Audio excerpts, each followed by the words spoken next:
Nah, jadi bedanya itu kalau suap itu sama gratifikasi terletak pada kesepakatan. Nah, jadi kalau suap itu ada kesepakatan dua belah pihak. Kalau gratifikasi enggak. Indonesia Re berkomitmen untuk mematuhi seluruh peraturan perundangan terkait anti penyuapan. Jadi itu bentuk jaminan kita kepada mitra usaha kita bahwa dalam menjalankan bisnis kita sangat-sangat menghindari yang namanya suap seperti itu. Melalui penerapan ISO ini sebenarnya dapat menjadi sebuah bukti kuat bahwa kita secara perusahaan, secara korporat telah melakukan langkah-langkah pencegahan yang memadai. Yang dilihat bukan besar kecil tapi konflik kepentingan yang ada di antara si pemberi dan penerima. Nah, itu poin utama sebenarnya dalam hal gratifikasi atau suap. Suap termasuk dalam halnya podcast kita kali ini nih. Ini bentuk upaya kita untuk mengedukasi teman-teman karyawan dan juga pihak masyarakat umum untuk tahu bahwa hal-hal seperti ini bukan hal-hal yang harus ditoleransi atau dipermisifkan seperti itu. Benar teman-teman, jadi jangan lupa ditonton di Rein Podcast.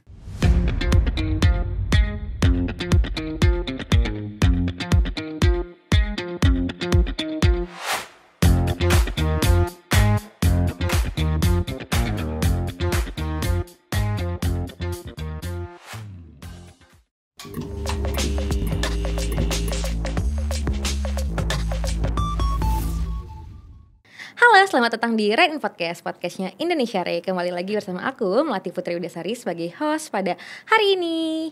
Nah, hari ini tentunya aku gak sendirian nih. Aku bersama mas yang paling ganteng, paling kece, paling bersinar di Indonesia Re. Penasaran gak siapa kira-kira? Ini dia, Mas Kamilul Ihsan. Halo Sobat Riu. Coba dong kenalin dirinya dulu nih Mas.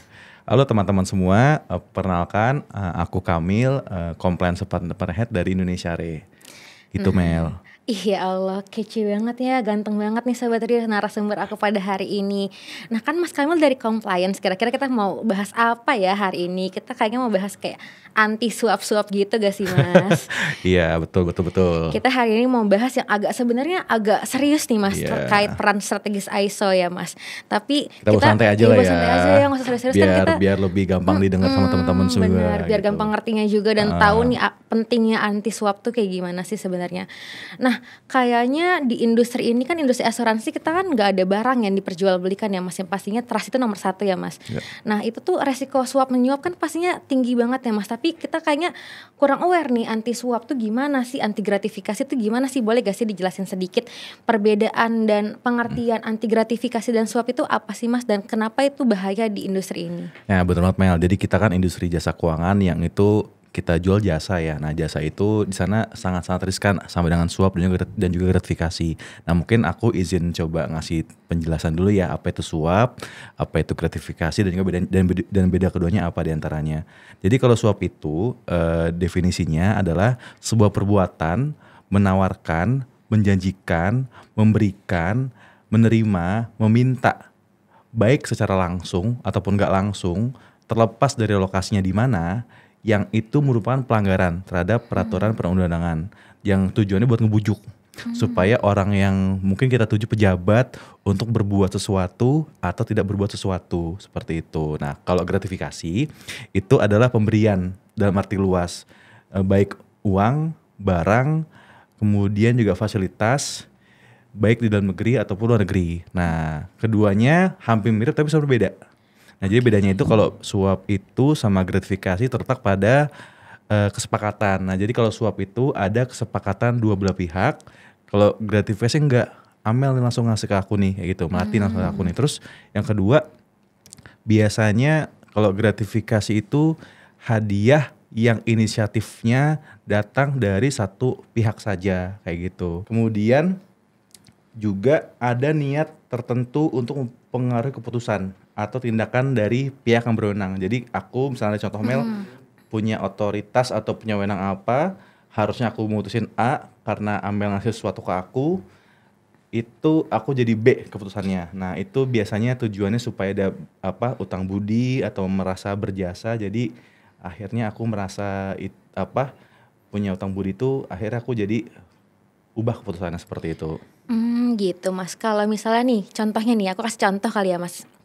Contohnya misalnya aku nawarin pertanggungan nih Mas ke Mas Kamil nih sebagai reas nih. Terus sebenarnya dari data underwriting aku sebenarnya aku ditolak nih, aku jelek, tapi tiba-tiba aku Iya. ngasih, "Nih Mas ada iPhone." Iya, Mau gak sih? Itu betul. itu artinya apa? Itu Penyuapan atau itu gratifikasi? gratifikasi contohnya. Oh gitu. Kalau kita sepakat di awal, nih Amel, pertanggungan, aku reas gitu kan.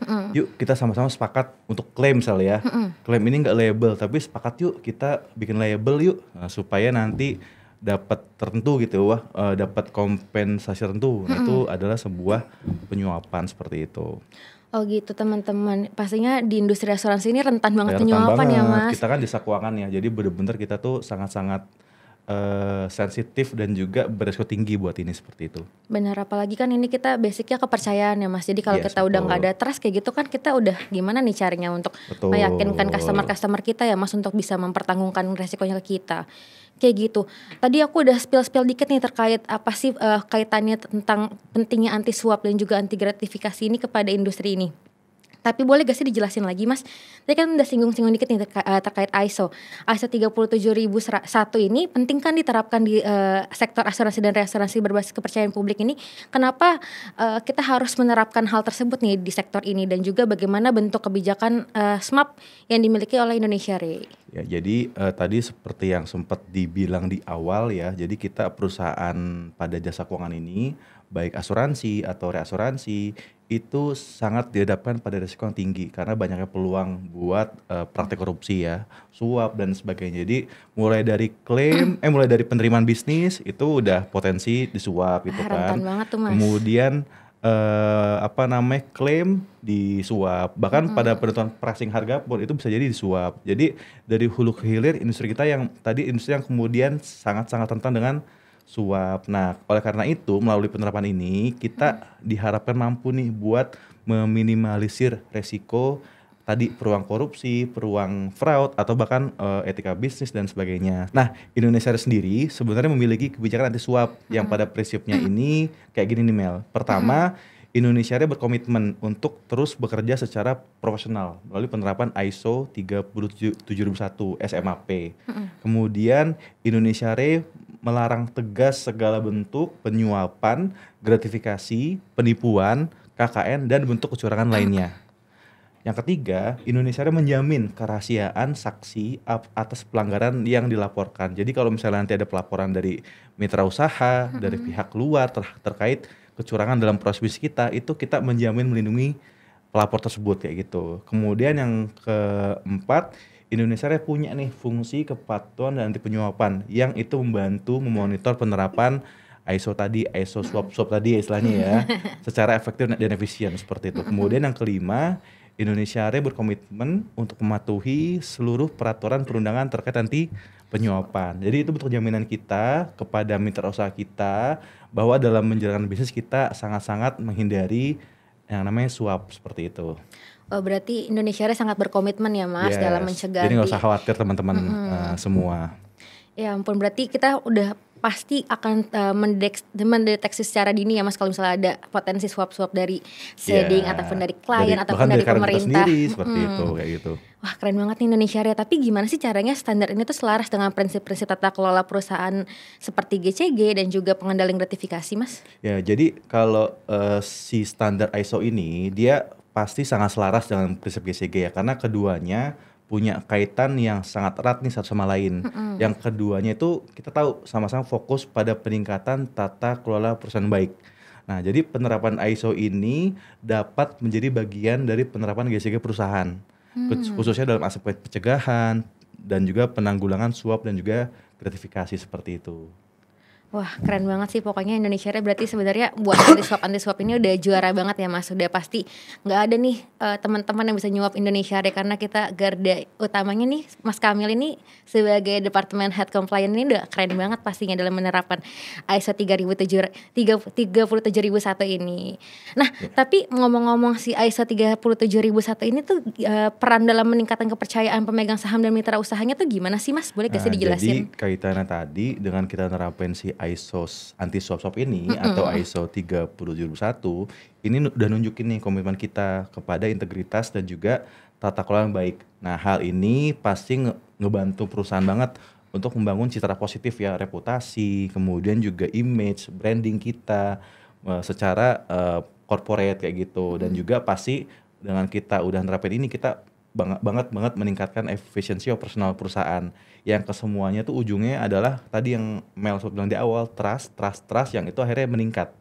Nah, jadi udah nggak ada lagi nanti karyawan atau seeding companies yang mau masukin bisnis kita, dia tuh berpikir perlu dikasih suap gak ya, perlu dikasih gratifikasi nggak ya supaya bisa diterima nih gitu. Artinya kita nanti nerapin bisnis sesuai dengan prosedur yang kita punya seperti itu.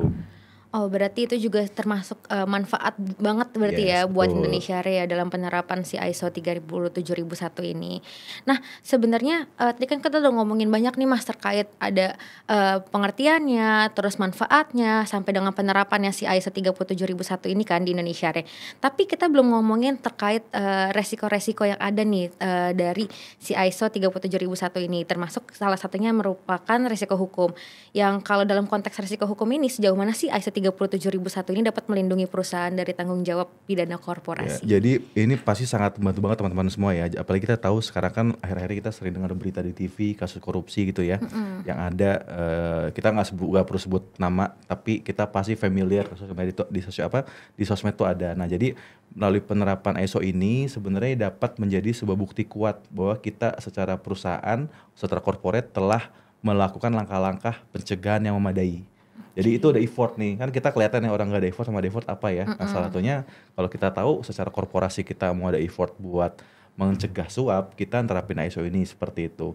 Yang kedua, kita juga bisa ngelihat nih komitmen perusahaan bahwa dengan penerapan ISO ini perusahaan ini loh pengen mencegah penyuapan loh dan juga anti korupsi loh sebenarnya. Ya seperti itu.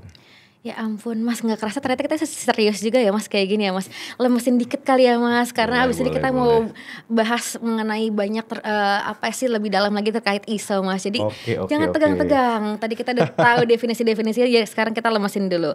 Karena kita mau masuk nih, kemarin kan juga aku berperan sebagai auditor internal ya auditor Mas. Ya, karena udah di training juga nih sama Mas Kamil. Terus aku mau nanya nih, kalau kita ada pendekatan namanya Plan, Do, Check, Act. Nah, ini tuh digunakan dalam implementasi ISO 37001 di sektor asuransi dan juga reasuransi. Nah, pendekatan itu tuh digunainnya gimana sih Mas? Boleh dijelasin gak sih Mas? Jadi mungkin sedikit sekilas informasi buat teman-teman semua, istilah Plan, Do, Check, Act ya atau PDCA ya. Itu sebenarnya sebuah metode yang dipakai oleh hampir semua perusahaan ya, baik asuransi atau reasuransi. Dan ini metode juga untuk corporate juga digunakan untuk perbaikan keberlanjutan dan peningkatan efektivitas operasional perusahaan, terutama dalam quality control. Jadi termasuk ini dilakukan di dalam ISO ini juga sama ISO anti suap seperti itu ya. Nah, jadi mulai dari planning, gimana kita buat rencana, kemudian identifikasi masalah, kemudian kita analyze apa sebabnya, kemudian akhirnya abis itu kita do, jadi kita udah implementasi tuh apa yang direncanakan seperti itu. Kemudian gak sekedar implementasi, tapi kita juga cek. Nah, jadi kita kayak evaluasi nih, kira-kira sebenarnya dari apa yang kita lakukan sesuai nggak sih sama goals kita yang tadi kita sebut di awal, plan gitu kan. Kalau sesuai keep going, tapi kalau nggak sesuai harus ada evaluasi. Jadi tahapan itu sebenarnya ini mungkin juga bisa diterapin ke kehidupan sehari-hari ya. Kalau kita punya life goals itu kan, plannya apa, terus apa yang kita mau lakukan supaya mewujudkan plan kita tadi. Terus kita cek nih kira-kira sesuai nggak ya sama yang kita mau. Nah, nanti tinggal deh ada action perbaikan kalau emang ternyata harus diimprove seperti itu. Oke, berarti ternyata untuk mencegah si suap-suap ini ternyata agak kompleks ya Mas. Yang pastinya nggak boleh nih terulang lagi, makanya ada si PDCA ini. Iya betul, kalau nggak efektif kita ubah deh plannya tuh. Jadi gimana supaya efektif gitu kan. Ternyata dari self evaluasi masih ada suap nih, ya kita perbaiki deh tuh, apa yang harus kita improve seperti itu. Oke, keren banget ya Sobat Rio. Ini Mas Kamil ini emang benar-benar deh juaranya compliance di Indonesia Raya teman-teman. Oke, sekarang aku mau masuk pertanyaan selanjutnya nih Mas. Tadi kan kita udah tahu nih apa itu pengertiannya, apa itu implementasinya gimana, dan juga yang sistem PDCA-nya itu gimana juga. Dan sekarang aku mau nanya nih terkait uji kelayakan nih terhadap dan fakta integritas rekan bisnis yang dilakukan di Indonesia Raya. Nah, itu tuh gimana sih proses uji kelayakannya untuk rekan-rekan kita Mas? Nah, jadi uji kelayakan itu kalau kita secara umum kayak inilah kalau Mel mau nikah gitu, lihat bibit bebet bobotnya seperti apa. Nah, Aduh. ini uji kelayakan juga dilakukan kepada mitra bisnis kita. Jadi sebenarnya selain mitra bisnis juga karyawan itu yang mau masuk Indonesia juga dia ada uji kelayakan apakah dia mensupport upaya pencegahan penyuapan perusahaan atau enggak. Nah, atau memang ternyata jangan-jangan dia pro lagi sama korupsi gitu kan, termasuk juga mitra usaha kita. Nah, jadi proses uji kelayakan itu secara definisi adalah sebuah proses penilaian menyeluruh terhadap calon mitra usaha untuk mengidentifikasi resiko, terutama resiko penyuapan ya. Apakah dia perusahaan yang pro atau mendukung penerapan anti suap perusahaan atau enggak. Nah, dari situ kita ketahuan tuh kira-kira kalau mendukung lanjut gak ya kerjasamanya, kalau nggak mendukung kira-kira kita bisa ngapain ya, padahal kita misalnya butuh dia nih, butuh bisnis dia, kira-kira apa kita bisa mitigasi seperti itu. Nah, jadi tujuannya ini dilakukan supaya memastikan bahwa mitra usaha kita itu punya integritas dan reputasi yang baik. Jadi jangan sampai nanti kita udah kerja sama A, B, C, ternyata dia di luaran sana punya reputasi nggak baik, itu kan punya dampak ke kita ya. Termasuk juga karyawan karyawan juga udah kita rekrut, ternyata jadi karyawan Indonesia tapi ternyata reputasi di luar sana dia tidak bagus, itu kan juga berdampak ya kepada korporasi ya. Mungkin kita sering dengar berita di luar ya, ini karyawan ini reputasi gini-gini, itu kan juga mau nggak mau ada dampak gak baik lah ya kepada perusahaan seperti itu. Wah gitu ternyata teman-teman, jadi nggak gampang ya buat jadi mitra bisnis Indonesia. Ya pastinya ada hal-hal yang harus ditandatangani juga ya Mas. Biasanya Betul. fakta integritas itu harus kita tanda tangan di Yes, awal dong Mas, betul, biar kita betul. sama-sama punya nih komitmen kita tuh kayak gimana sih Mas, kayak gitu. Biasanya itu suatu dokumen ya teman-teman yang harus Gila, Mel udah paham ditandatangani. banget loh, bener-bener auditor sejati, luar Bukan biasa. main. Ya gitu Mas. Mau gimana? Udah siap nih di compliance. Sorry. Aduh teman-teman, kita lanjut aja deh biar kita nggak kemana-mana nih teman-teman. Pertanyaan selanjutnya. Oke Mas Kamil, sebelum kita lanjut kemana-mana, kita mau tahu dulu nih kalau dari internal kita sendiri nih, gimana sih tantangan terbesar kita nih dalam membangun budaya anti suap tuh gimana sih Mas? Pastinya kan kayak anti suap tuh sangat menggiurkan ya Mas, apalagi kayak kita karyawan-karyawan yang sangat erat hubungannya dengan misalnya klien-klien ataupun mitra bisnis kita, itu kan kayak mudah banget kayak mau dong lebih gede dong UP-nya, kayak gitu kan gampang banget. Nah gimana sih buat menerapkan di perusahaan kita tuh tantangan terbesarnya apa sih, boleh tahu gak? Jadi memang kita ini benar-benar dikenal sebagai orang bangsa yang permisif gitu ya, bangsa yang kemudian juga toleran terhadap apapun. Nah cuma kadang-kadang kita suka salah tempat nih toleransinya ataupun permisifnya. Jadi kayak korupsi atau gratifikasi atau suap itu malah menjadi hal yang tanda kutip kita perbolehkan mampir dalam kehidupan kita gitu kan. Karena terlalu ini ya, nggak enakan kali ya Mas. Jadi, atau mungkin nggak enak seperti itu. Jadi menurut aku itu satu challenge yang memang harus kita kita ubah bareng-bareng sih. Apalagi mungkin nanti dikaitkan sama lemahnya aspek penegakan hukum, mungkin kurang transparan dan juga akuntabilitas. Jadi mungkin hal-hal itu yang harus kita bisa ubah sebagai challenge kita menjadi peluang. Jadi kayaknya awareness pendidikan anti korupsi, anti suap, termasuk dalam halnya podcast kita kali ini nih. Ini bentuk upaya kita untuk mengedukasi teman-teman karyawan dan juga pihak masyarakat umum untuk tahu bahwa hal-hal seperti ini bukan hal-hal yang harus ditoleransi atau dipermisifkan seperti itu. Benar teman-teman, jadi jangan lupa ditonton di Rein Podcast. Lanjut Mas. Lanjut. Oh udah selesai tadi jawab ya? Udah. Oke lanjut ke pertanyaan selanjutnya nih kalau gitu Mas. Kita kan kalau misalnya menemukan sesuatu adanya suap menyuap nih atau anti suap-suap yang tadi kita bilang, kita bisa ngelaporinnya kan Mas. Biasanya namanya WBS ya Mas, atau kita bisa kenal whistleblowing system untuk melaporkannya. Gimana sih Mas prosedur untuk melaporkan WBS ini di perusahaan kita? Nah jadi teman-teman semua jangan takut ya, tadi kan kita Indonesia udah bilang komitmen terhadap perlindungan saksi kalau udah ngelapor, misal ditemukan nanti nih di tengah perjalanan bisnis kita ada karya Indonesia yang minta disuap. Nah jadi teman-teman itu bisa lapor ke WBS perusahaan. Nah kita punya WBS, nanti mungkin secara detail bisa ada muncul di sini nih WBS-nya. Jadi nanti teman-teman ngisi formulir, kemudian ngisi platform yang tersedia di WBS, bisa via surat, kemudian bisa via email, Atau di website Indonesia juga ada tuh WBS tuh biasanya tuh. Nah, jadi dilihat WBS pelaporannya seperti apa. Nanti jangan lupa sebagai bentuk pertanggungjawaban pelaporan, teman-teman juga harus menyampaikan bukti pendukung yang relevan ya. Jadi juga jangan sampai jadi momentum buat lapor-lapor yang nggak bertanggung jawab ya, kayak gitu ya. Jadi tolong support dokumennya disampaikan, nanti laporan teman-teman akan diverifikasi oleh tim WBS perusahaan. Nah, jadi teman-teman juga nanti akan dapat nomor register dan juga ditindaklanjuti deh sama teman-teman tim WBS perusahaan.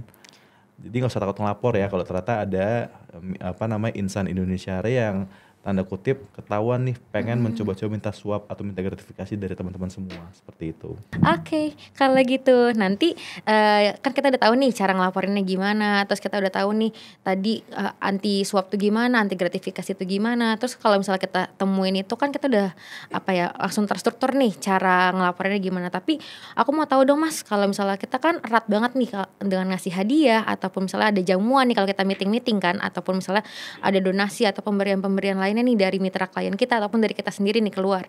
Nah, cara kontrol itu dan cara untuk mengawasinya di Indonesia itu sendiri gimana sih Mas? Nah, jadi memang industri kita, industri jasa ya, kita juga salah satu bentuk treatment kepada mitra usaha, kita juga sering memberikan donasi, jamuan dan sebagainya.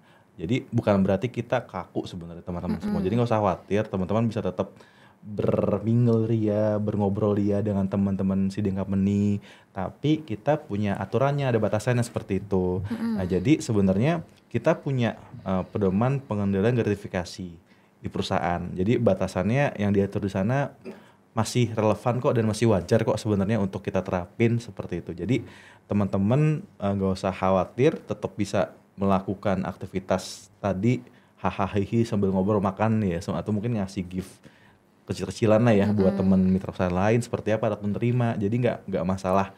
Cuman emang nanti untuk beberapa pemberian yang nggak wajar, walaupun nilai kecil, kita tetap akan meminta teman-teman buat lapor ke perusahaan, ke UPG perusahaan, karena yang dilihat bukan besar kecil tapi konflik kepentingan yang ada di antara si pemberi dan penerima. Nah, itu poin utama sebenarnya dalam hal gratifikasi atau suap. Jadi kalau kita ngelihat cuman dikasih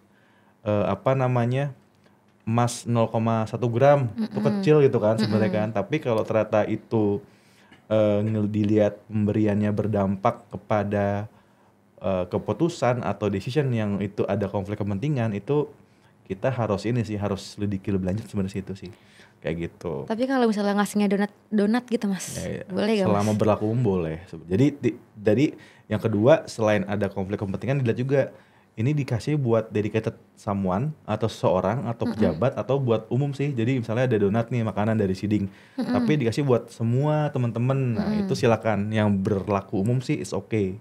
Nikmati bareng-bareng seperti itu. Kalau misalnya kita diundang event terus dapat door prize-nya mobil, gimana tuh Mas? Nah, kalau door prize-nya mobil, undang event, kita lihat kalau dia dalam rangka kedinasan perusahaan, maka mobil hadiah itu buat perusahaan, jadi harta perusahaan. Oh, sedih. Iya, makanya gitu. kalau kayak gitu mensiasatinya gimana? Kalau untuk event-event gitu, pastikan kita datang bukan on behalf Indonesia Re pribadi itu seperti itu. Karena kan sebenarnya kadang door prize itu gimmick-gimmick sebenarnya ya. Nah, itu. Iya, jadi kan kita tahu ini diincar nih buat jadi pemenang gitu kan. Apalagi sekarang teknologi udah canggih kan. Jadi sebenarnya kayak hal kayak gitu kita bisa deh siasatilah, dan yang penting sih lapor sih ke UPG kita sih sebenarnya sih kalau kayak gitu-gitu sih. Berarti door prize kecil apapun tuh Mas, misalnya contohnya hadiahnya payung Mas, gimana Mas?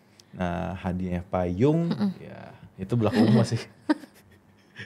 Jadi boleh bawa pulang kalau payung. Ya, kalau yang penting lapor dulu ke Oke. UPG, nanti UPG menentukan sih kira-kira payung ini payung emas bukan atau payung emas ya. Kalau misalnya ternyata ini masih oke dan dipandang nggak ada konflik of interest, tidak membuat si orang yang menerima itu tiba-tiba ngasih kelonggaran aktivasi bisnis ke si pemberi, ya harusnya nggak masalah sebenarnya sih kayak gitu. Oke, berarti. Dan mungkin teman-teman juga harus tahu ya, selain kita punya aturan penerimaan, kita juga punya aturan pemberian kepada mitra usaha. Jadi kayak iklan, kemitraan, sponsorship, kemudian karangan bunga, itu juga kita punya aturan internal. Gimana berapa batasannya yang bisa kita kasih ke pihak luar. Nah, jadi itu mungkin juga take and give-nya itu ada pengaturannya di perusahaan kayak gitu. Nah, berarti boleh kasih tahu gak Mas kayak nominal-nominal batasannya tuh gimana sih Mas? Ada standar-standarnya kan pastinya di Indonesia ya, boleh di spill gak ke teman-teman? Boleh. Jadi kalau untuk pemberian ya. Jadi gini, kan kita yang paling sering nih sebenarnya kayak pemberian sesama pegawai atau ke apa ya dalam event-event kayak pisah sambut atau misalnya ulang tahun ya itu kan sebenarnya paling sering ya yang kayak kita lakukan sehari-hari. Nah, jadi kalau untuk batasan nominal gratifikasi kalau sesama pegawai itu kita dianggap wajar boleh kita kasih kayak 200.000 per orang dengan total akumulasi setahun 1 juta dari pemberi yang sama. Nah, jadi kalau misalnya tiba-tiba nih Mel mau ngasih aku hadiah atau ngasih gift, boleh, gak apa-apa. Tapi mungkin jangan mahal-mahal ya, 200.000 boleh lah kan insya Allah masih bagus ya barang yang bisa dikasih ya. Tapi Mel hanya boleh maksimal ngasih 5 kali setahun berarti. Oke. Karena kan 1 juta ya maksimal ya kayak gitu ya. Kemudian juga kalau nanti ada karyawan yang misalnya resign ataupun pensiun atau misalnya promosi jabatan ulang tahun ya, itu boleh dikasih hadiah dari sesama pegawai. Yang itu paling banyak 300.000 sih per orang sih dengan maksimum 1 juta setahun.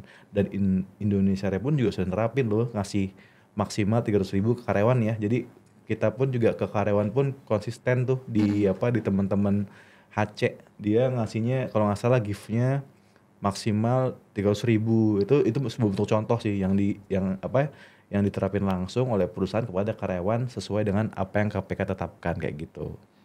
Oh gitu, tapi kalau misalnya dapat harga diskon yang dihitung harga diskonnya dong Mas berarti.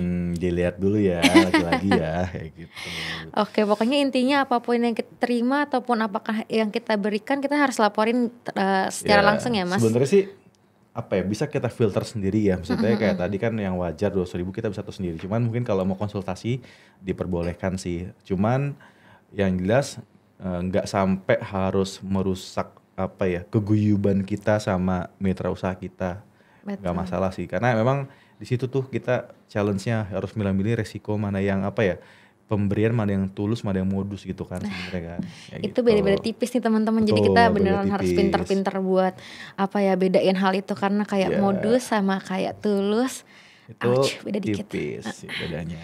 Nah tadi kita udah tahu nih besaran-besarannya maksimal berapa, cara-caranya gimana. Tapi kita mau tahu nih Mas, langkah-langkah yang udah kita lakukan sekarang tuh untuk memastikan komunikasi kebijakan SMAP yang diterapkan oleh Indonesia ini tuh sebenarnya apakah dapat menjangkau seluruh lini organisasi dan juga rekan bisnis kita kah?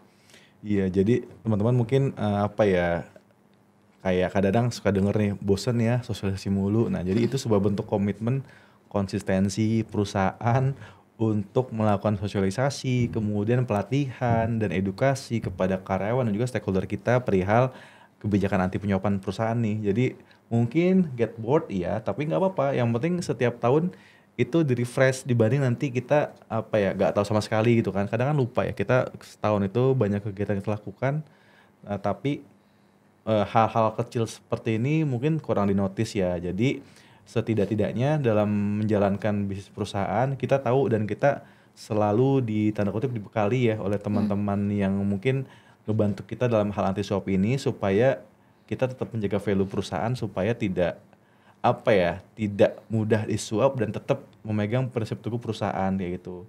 Nah, yang kedua juga perusahaan juga secara reguler nih mengkomunikasikan nih kebijakan suap perusahaan dari berbagai platform kita punya kayak di website, sosmed, ya kita juga punya ya untuk media campaign buat anti suap ini dan itu secara rutin sih kita lakukan di perusahaan kayak gitu. Dan salah satunya podcast ini teman-teman. Ya, salah satu podcast ini seperti itu. Biar nggak bosan makanya nonton kita di Rein podcastnya Indonesia Re. Bikin jingle kali kita lama-lama di sini. Nah makanya teman-teman biar kita nggak bosan juga kita jangan lama-lama kali di sini Mas. Biar teman-teman juga nggak bosan. Tapi kita kalau misalnya kangen sama kita mau tahu anti suap lebih dalam lagi boleh kali kita bikin episode selanjutnya Mas. Boleh kalau pengen penasaran ya. Tapi satu lagi Mas, aku ada satu pertanyaan lagi nih sebelum kita akhiri podcast ini. Nah apa sih tips dari pengalaman Indonesia Re dalam mempertahankan kepatuhan dan melakukan perbaikan yang berkelanjutan terhadap sistem ini Mas? Jadi yang paling penting jangan pernah bosan buat ngobrol, buat komunikasi secara terbuka kepada seluruh pihak, karyawan, kemudian direksi, dekom, mitra usaha dan sebagainya. Jangan pernah bosan ikut pelatihan dan juga pengembangan dan juga sosialisasi gitu ya. Yang terpenting adalah, ini paling penting ya, memberikan contoh yang baik dalam hal penerapan anti suap serta mencoba membangun budaya kerja yang positif. Jadi hal terpenting untuk apa ya, bisa mempertahankan kepatuhan tadi dan apa ya, improvement yang baik itu dengan kita menjadi contoh kepada orang lain, terutama mitra usaha ya, bahwa ini loh postur karyawan Indonesia Raya yang apa, yang ini nih anti suap, jadi dia nggak akan goyah. Itu yang disebut dengan value atau karakter kan sebenarnya kan. Nah, kayak kalau setiap orang itu menjadi contoh yang baik, pasti kita terbentengi sih dari apa, dari upaya praktek suap atau gratifikasi dari pihak lain kayak gitu. Jadi intinya dimulai dari diri sendiri guys, sebagai contoh untuk teman-teman yang lain. Itu untuk menerapkan anti suap ya Mas pastinya. Betul. Wah udah panjang banget nih, tadi udah belas-belas pertanyaan yang aku lontarkan kepada Mas Kamil Ihsan. Tepuk tangannya semuanya. Thank you. Jangan pamit dulu, kita pamitnya bareng-bareng ya Mas. Oke. Kalau gitu aku terima kasih banyak untuk Mas Kamil hari ini sudah menyempatkan waktunya Sama-sama, berbincang-bincang Mel. bersama aku. Ya ampun, kita serius banget ya kayak gini.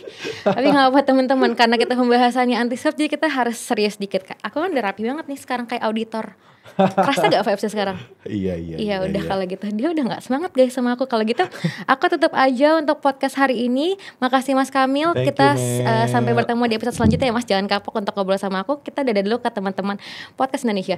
Terima kasih. Sampai bertemu di podcast selanjutnya. Bye bye.